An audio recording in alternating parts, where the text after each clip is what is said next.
సిద్ధపాటు అనే కార్యక్రమానికి మీ అందరికీ మన ప్రభువును రక్షకుడునైన యేసుక్రీస్తు వారి పేరిట నా హృదయపూర్వకమైన స్వాగతమును తెలియజేస్తున్నాను. ప్రియులారా, మనుషులు చేసే ప్రతి అక్రమము,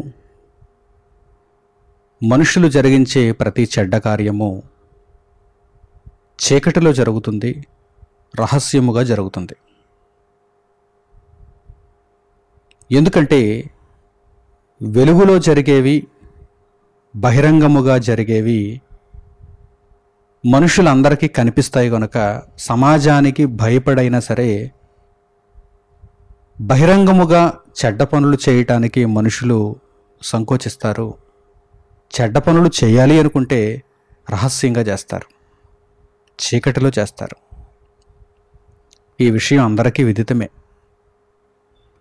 అందుచేతనే కదా ఆయా సందర్భాలలో వారు భయంకరమైనటువంటి కార్యకలాపాలను జరిగిస్తున్నప్పుడు పోలీసులు వారిని పట్టుకున్నప్పుడు వారి గుట్టు రట్టు చేశారు అని వార్తా కథనాలలో వ్రాయడం జరుగుతుంది, వారు చెప్పడం జరుగుతుంది. అక్రమార్కుల యొక్క గుట్టు రట్టవడం అంటే అర్థం ఏంటి? రహస్యంగా జరిగించినటువంటి వారి యొక్క చీకటి కార్యక్రమాలు ఇప్పుడు తెలిసిపోయాయి, అధికారులకు తెలిసిపోయాయి, వారు శిక్షింపబడుతున్నారు, వారు కోర్టుకు హాజరవుతున్నారు అని మనకు ఆయా సందర్భాలలో మనుషుల యొక్క అక్రమాలను గురించి న్యూస్ కథనాలు వినిపిస్తూ ఉంటాయి. ఈ విషయాన్ని మనం దృష్టిలో పెట్టుకోగలిగితే పరిశుద్ధ గ్రంథంలో వ్రాయబడినటువంటి వాక్య భాగాలను చక్కగా అర్థం చేసుకోవడానికి మనకు వీలుంటుంది. పౌలు గారు రోమీలకు రాసిన పత్రిక 13వ అధ్యాయము 13వ వాక్యాన్ని మీరు గమనించగలిగితే అక్కడ పౌలు గారు ఏమంటున్నారంటే, మీరు పగటియందు నడుచుకున్నట్టుగా మర్యాదగా నడుచుకోండి అంటున్నారు. చూద్దాం, ఆ వాక్య భాగాన్ని చూచి ఈ విషయాన్ని ఈరోజు అధ్యయనం చేద్దాం. పౌలు గారు రోమీలకు రాసిన పత్రిక 13వ అధ్యాయము 13వ వాక్యాన్ని చూడండి. అల్లరితో కూడిన ఆటపాటలైనను మత్తైనను లేకయు, కామ విలాసములైనను పోకిరి చేష్టలైనను లేకయు, కలహమైనను మత్సరమైనను లేకయు, పగటియందు నడుచుకున్నట్టు మర్యాదగా నడుచుకొందము. యేసుక్రీస్తు ప్రభువును అంగీకరించిన తర్వాత మన యొక్క జీవిత విధానం ఎలా ఉండాలంటే పగటియందు నడుచుకునే బ్రతుకును పోలి ఉండాలి. పగటియందు నడుచుకునే బ్రతుకు, మర్యాదపూర్వకమైనటువంటి బ్రతుకు.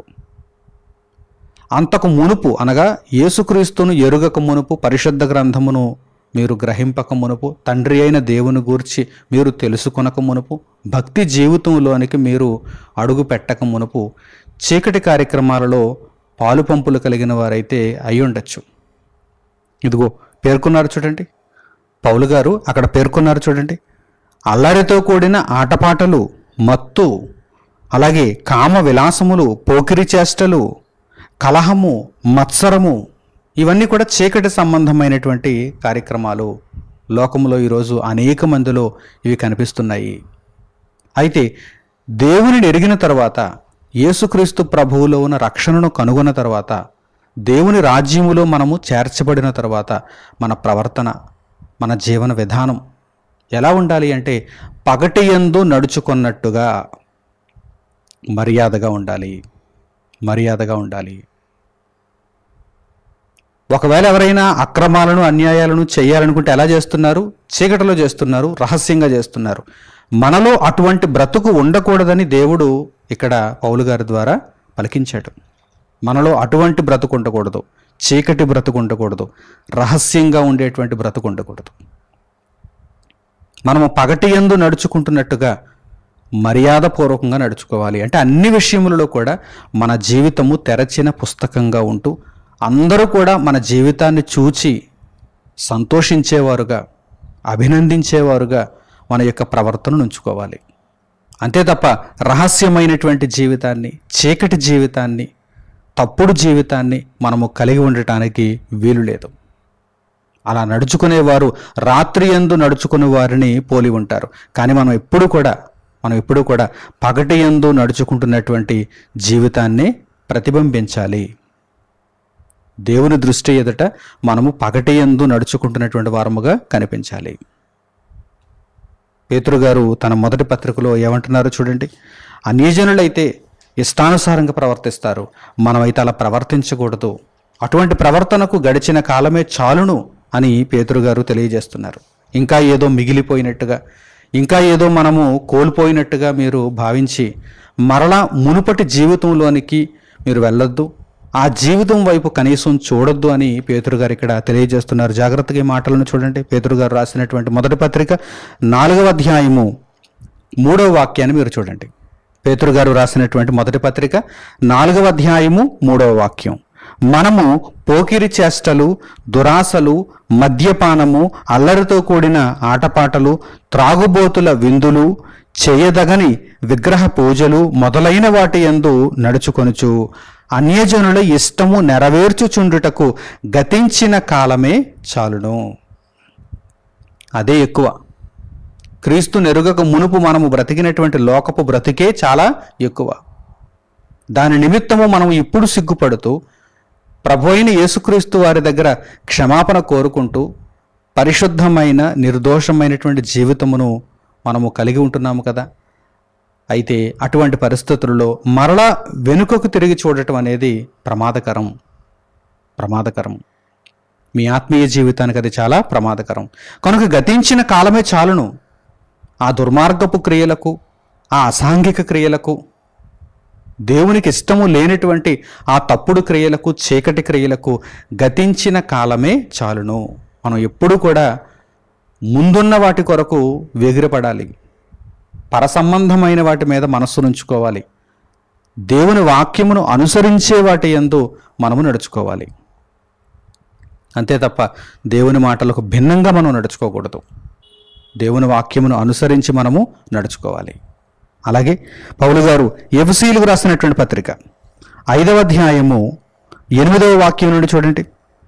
పౌలు గారు ఎఫెసీయులకు రాసిన పత్రిక 5వ అధ్యాయము 8వ వాక్యం నుండి, మీరు పూర్వమందు చీకటి అయి ఉంటిరి. చీకటి క్రియలు చేసేటువంటి వారు దేవుని దృష్టికి చీకటిగానే కనిపిస్తారు, చీకటిలో నివసించుచున్నవారుగా కనిపిస్తారు. ఎందుకంటే వారు ఎప్పుడు కూడా రహస్యమైనటువంటి క్రియలను గూర్చి ఆలోచిస్తారు, అంధకార క్రియలలో పాలిపంపులు కలిగి ఉంటారు. మీరు పూర్వమందు చీకటి అయి ఉంటిరి, మరి ఇప్పుడైతే ప్రభువునందు వెలుగై ఉన్నారు. ఇప్పుడైతే మీరు ప్రభువునందు వెలుగై ఉన్నారు. దేవుని దృష్టికి మీరు తేజస్ సంబంధమైనటువంటి యుద్ధోపకరణములు ధరించుకున్నవారుగా, వెలుగుతో నిండిన వారుగా కనిపించాలి. అంతే తప్ప చీకటి క్రియలు జరిగించేటువంటి పాపాత్ములుగా కనిపించడానికి వీలు లేదు. ఇప్పుడైతే మీరు ప్రభువునందు వెలుగై ఉన్నారు. వెలుగు ఫలము, అలా వెలుగులో మీరు ఉన్నప్పుడు వెలుగు ఫలము ఎలా ఉంటుంది? సమస్త విధములైన మంచితనం మీలోనే ఉంటుంది.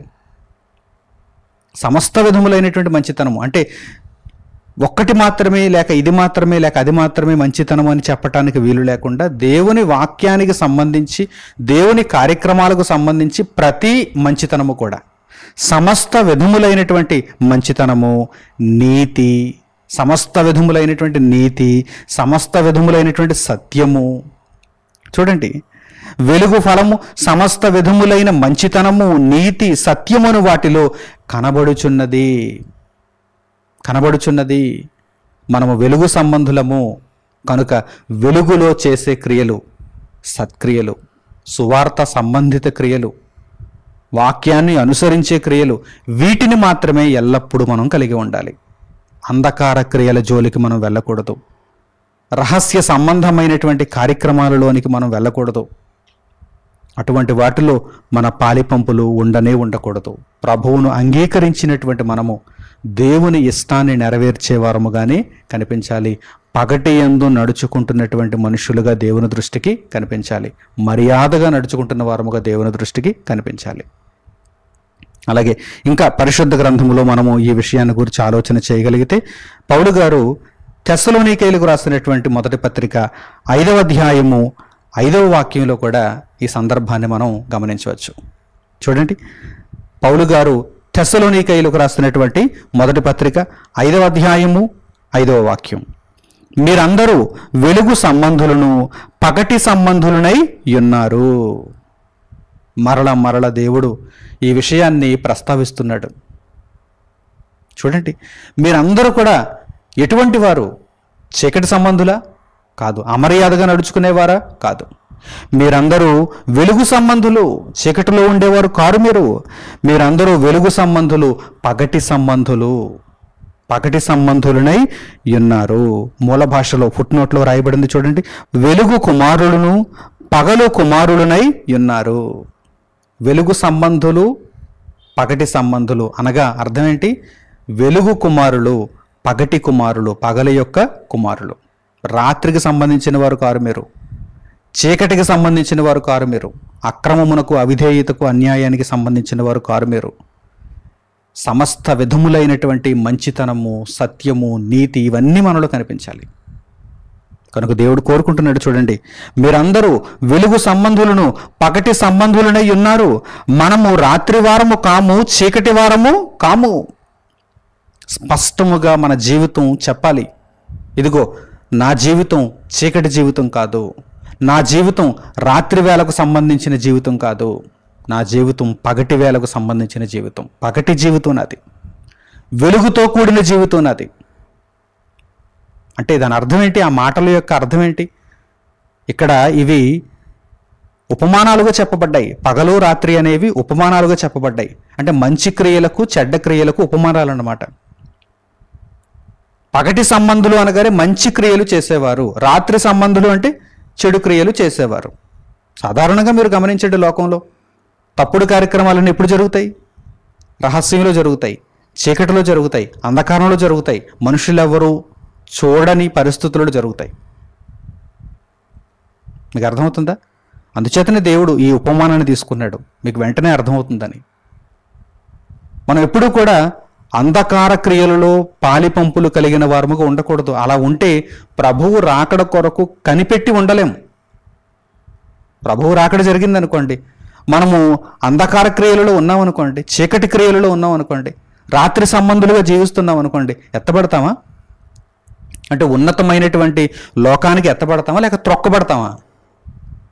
నిత్య నరకాగ్నికి త్రొక్కబడతాం. కనుక అటువంటి పరిస్థితి మనము ఎంత మాత్రము రానియకూడదు. మన బ్రతుకునకు సంబంధించి మనము ఎల్లప్పుడూ కూడా పగటి సంబంధులుగా ఉండాలి, పగటి సంబంధులుగా ఉండాలి, వెలుగు సంబంధులుగా ఉండాలి. ఈ విషయాన్ని దేవుడు పదే పదే మనకు తెలియజేస్తున్నాడు. ఇదిగో, ప్రభువు రాకడ కొరకు సిద్ధపడుతున్నటువంటి వారలారా, ప్రభువు రాకడ నిమిత్తము కనిపెట్టుకుని ఉన్నవారలారా, మీరు పగటి సంబంధులుగా, వెలుగు సంబంధులుగా, పగటి కుమారులుగా, వెలుగు కుమారులుగా మీరు ఉంటేనే నిత్యత్వానికి అంగీకరింపబడతారు, లేదంటే నిత్య నరకాగ్నికి తరలింపబడతారు అని దేవుడు ఇక్కడ హెచ్చరిస్తున్నాడు.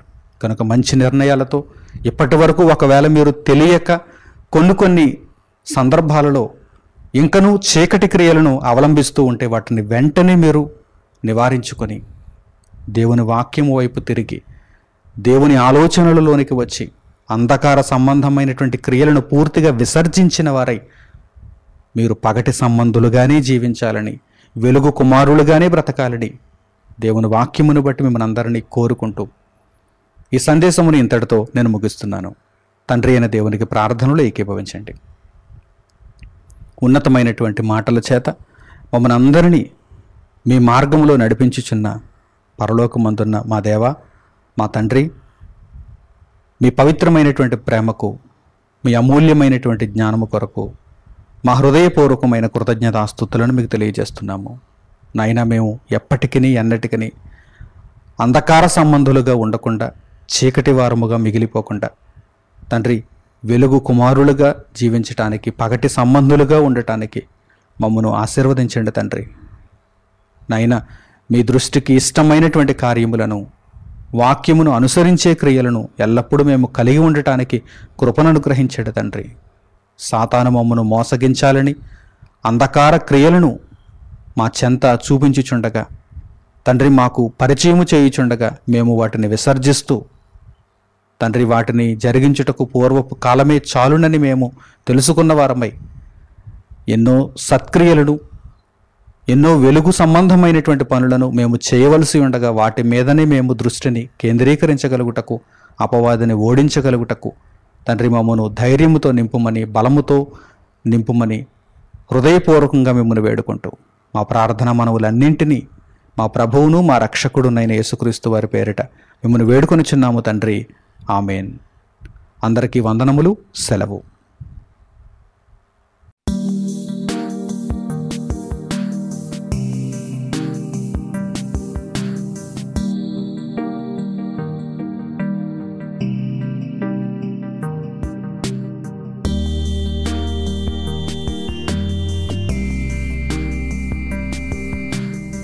సహోదరులు మణికుమార్ గారు ప్రసంగించిన ఎన్నో ఆత్మ సంబంధమైన సంగతులను ఉచితముగా వీక్షించుటకు మా యూట్యూబ్ ఛానల్స్ ను తప్పక దర్శించండి.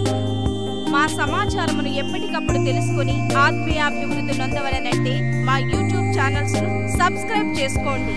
సత్వర నోటిఫికేషన్ల కొరకు సబ్స్క్రైబ్ బటన్ ప్రక్కనే ఉన్న బెల్ సింబల్ ను క్లిక్ చేయండి. మరిన్ని వివరములకు మీరు సంప్రదించవలసిన మా ఫోన్ నెంబర్స్ 8978414178 మరియు 83392766.